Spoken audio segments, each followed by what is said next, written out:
சீரியல்களின் full எபிசோடுகளை Sun டிவியில் ஒளிபரப்பான உடனே எக்ஸ்க்ளூசிவாக சன் நெக்ஸ்டில் மட்டும் ஃப்ரீயா பாருங்கள். ஏன் என்னாச்சு? உடம்பு ஏதோ சரியில்லையா? எப்பத்துல இருந்து அப்படி இருக்கா? ஏன் எங்க கிட்ட இவ்வளவு நேரம் சொல்லவே இல்ல? அவளுக்கு ஹெல்த் இஷ்யூஸ்லாம் ஒன்றும் இல்ல. யாரோ ஒரு பையன் நான் காலேஜ் முடிச்சிட்டு வரும்போது அவ கூட ரிசப்ஷன்ல நின்னு பேசிட்டு இருந்தான்.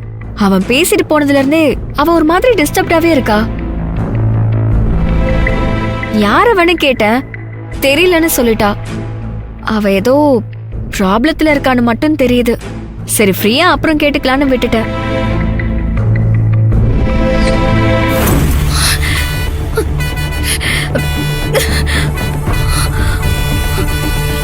இன்னும் 60 ரூபா கொடுமா. யாருமா நீ? பாத்து போறது இல்லையா?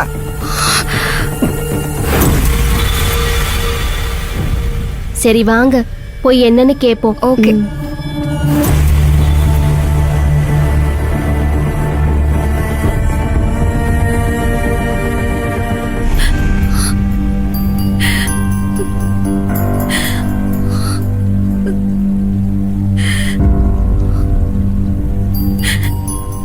ரெஜினா, என்னாச்சு? ஏன் ஒரு மாதிரி இருக்க? ஒன்னும் இல்லையே, நான் நல்லா தான் இருக்கேன். பின்னாடி என்ன மறைக்கிற? அதெல்லாம் ஒன்னும் இல்ல. ஒண்ணு இல்லைன்னா ஏன் மறைக்கணும்? காமி. அதான் ஒன்னும் இல்லைன்னு சொல்றேன்ல, அப்புறம் என்ன? ஒண்ணு இல்லைன்னு சொன்னா காமிக்க வேண்டியதானே?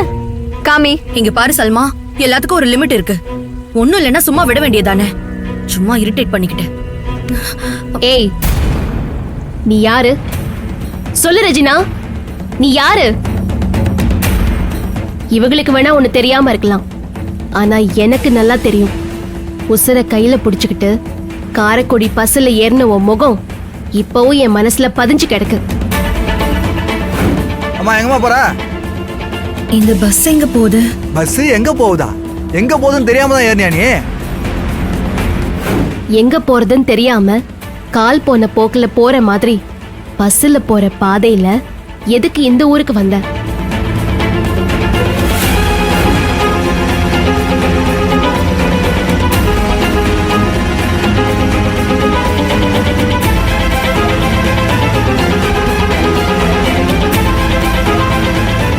இதே ஹாஸ்டல்ல யாருக்கும் தெரியாம ஒளிஞ்சிட்டு இருந்த. அப்பவும் உன் கண்ணுல அதே உயிர் பயத்தை பார்த்தேன்.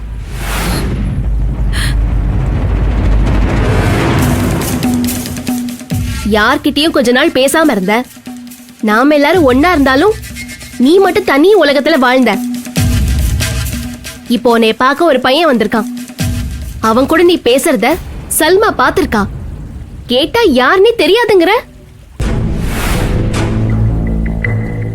கையில ஏதோ லெட்டர் வச்சு படிச்சிட்டு இருந்த. என்னன்னு கேட்டா அதையும் மறைக்கிற. யார்தான் நீ? எதை எங்க கிட்ட இருந்து மறைக்கிற? இதெல்லாம் நான் உங்ககிட்ட சொல்லணும்னு எந்த அவசியமும் இல்ல. நீங்க பண்ண ஹெல்ப்புக்கு ரொம்ப தேங்க்ஸ். போதுமா? இனிமே நான் தனியாவே இருந்துக்கிறேன். ஹேய் நில்லடி. என்னடி ஆச்சு உனக்கு? யார் எது கேட்டாலும் இப்படி முகத்துல அரைஞ்ச மாதிரி பேசிட்டு இருக்க? இதான் நீ ஃப்ரெண்ட்ஷிப்க்கு கொடுக்கற மரியாதையா? உனக்கு எது பிரச்சனையோ பயந்து போய் நாங்கெல்லாம் டென்ஷனா வந்தா நீ இப்படி பேசிட்டு இருக்க? காயத்ரி நீ அமைதியா இரு. இங்க பாரு ரெஜினா, எனக்கு என்னமோ உன்னை பார்த்தாலே ரொம்ப டவுட்டா இருக்கு. ஆனந்தி சொல்றதெல்லாம் வச்சு பார்க்கும்போது நீ ஏதோ பெரிய தப்பு பண்ணிட்டு இங்க வந்து ஒளிஞ்சிட்டு இருக்கியோன்னு சந்தேகமா இருக்கு. ஒழுங்கா சொல்லிரு, என்ன பண்ண? ஆமா, தப்பு தான் பண்ண. ரொம்ப பெரிய தப்பு பண்ணிட்டேன்.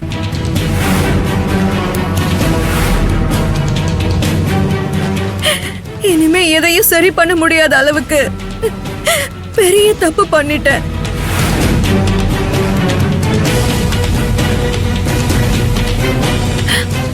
என் கனவு நான் ஒரு விஜே ஆகணுங்கிறது தான். எங்க சொந்த ஊரு நாகர்கோவில். எங்க அப்பா ஒரு ப்ரொஃபசர், எங்க அம்மா ஒரு டீச்சர். என்னோட ஆசையை அவரோட ஆசையா சுமந்துக்கிட்டு எங்க அப்பா என்ன நிறைய ஆடிஷனுக்கு கூட்டிட்டு போவாரு. நான் விஜே ஆக எனக்கு நிறைய ஹெல்ப் பண்ணிருக்காரு. நான் டிசப்பாயின்மெண்ட் ஆகும் போதெல்லாம் என் அப்பா எனக்கு பக்க பலமா இருந்தாரு. மக்கா, என்னடி ஆச்சு? செலக்ட் ஆயிட்டியா? இல்லப்பா. அது கேட்ட வருத்தப்படுற. நீ நல்லா தானே பெர்ஃபார்ம் பண்ணிருப்ப. பலமுறை அப்பா நீ நடிக்கிறத பார்த்து அசந்து போயிருக்கண்ட. கவலைப்படாத மக்கா, நான் உன்னை இதை விட ஒரு நல்ல சேனலுக்கு கூட்டிட்டு போறேன். நீ விஜே ஆகுத. இது அப்ப பொறுப்பு, சரியா?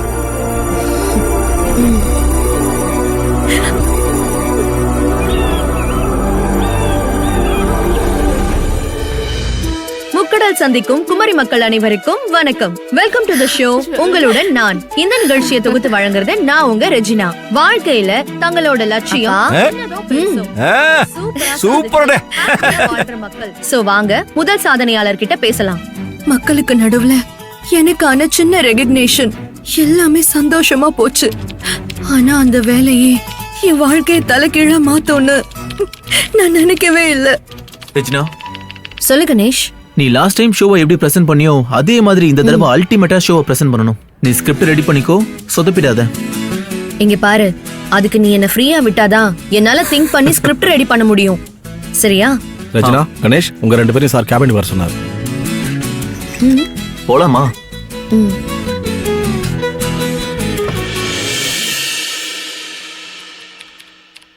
வா ரஜினா, உட்காரு. கணேஷ் உட்காரு.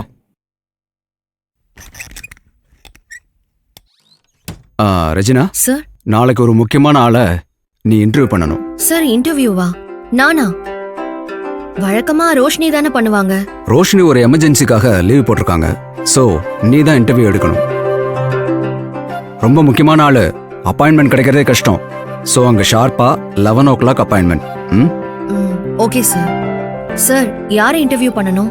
மக்கள் உரிமை கழகத்தோட கன்னியாகுமரியின் முக்கியமான பொறுப்பாளர், எம்எல்ஏ கேண்டிடேட் தர்மலிங்கம். அண்ணாச்சி தர்மலிங்கம், எங்களின் விடிவெள்ளி, கன்னியாகுமரியின் விடிவெள்ளி, எங்களின் குலவிளக்கு, எங்களின் பாதுகாவலன், தங்க தலைவன். இந்த முறை எலெக்ஷன்ல நிச்சயம் ஜெயிப்பாரு. பூச்சிக்கொல்லி ஃபேக்டரி கட்டக்கூடாதுன்னு அவர் போராட ஆரம்பிச்சதுல இருந்து அவர் தான் கன்னியாகுமரியோட ஒரு பொலிட்டிக்கல் ஐகானா மாறி இருக்காரு. குமரியின் சிங்கமே அண்ணாச்சி தர்மலிங்கம், விவசாயிகளின் போராளி அண்ணாச்சி தர்மலிங்கம், எங்கள் அண்ணன் தர்மலிங்கம், மாசில்லா செம்மல் அண்ணாச்சி தர்மலிங்கம், அண்ணாச்சி தர்மலிங்கம், ஏழைகளின் பாதுகாப்பு எங்கள் பாசமிகு அண்ணனே